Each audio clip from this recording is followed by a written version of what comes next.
At Columbia University, the detention and possible deportation of alumnus and activist Mahmoud Khalil has ignited debate. The Department of Homeland Security confirmed his arrest on Saturday, accusing Khalil of leading activities aligned with Hamas, a designated terrorist organization.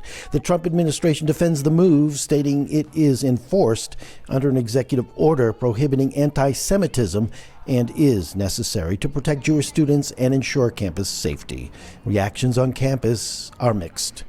I'm actually a foreign student from Israel, but it was a worry of mine when I came to Columbia of how I'd be treated as an Israeli student and as a Jewish student as well. I think that this is a first step that the government is taking in order to tell Columbia basically this needs to stop. Yeah, I just think that it creates a lot of uncertainty for the university and a kind of a chilling effect. So on one hand, people are worried about what they write in emails, what they're studying, even the discussions that are happening in classrooms. People are thinking twice about what they say.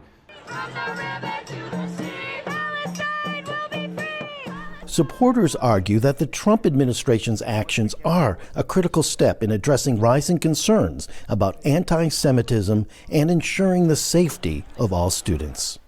I certainly applaud these actions by the Trump administration, and I'm grateful for them. After more than a year of ongoing harassment and violence on college campuses and in city streets, finally, the administration is coming up, upholding the law, and making it very clear that foreign nationals who support terrorism and espouse terrorist activity have no place in the United States of America. Someone cannot be summarily arrested and imprisoned. However, not all agree. Recent protests at Columbia reflected growing concern that the administration's tactics might infringe on fundamental rights and freedoms. I think that the silencing of voices of protest of the Gaza war and of Israel's policies in the name of preserving Jewish safety is profoundly wrong and misdirected, and is used as a vehicle for actually suppressing our speech more broadly. Our message to the Trump administration is that we will not be silenced. The First Amendment is still alive and well in the United States of America. Green card holders, like other residents of the United States, have a right to free speech. They cannot be arrested and detained and deported for expressing views that the president disagrees with. Meanwhile, some political leaders strongly support the administration's decisive stance on campus safety.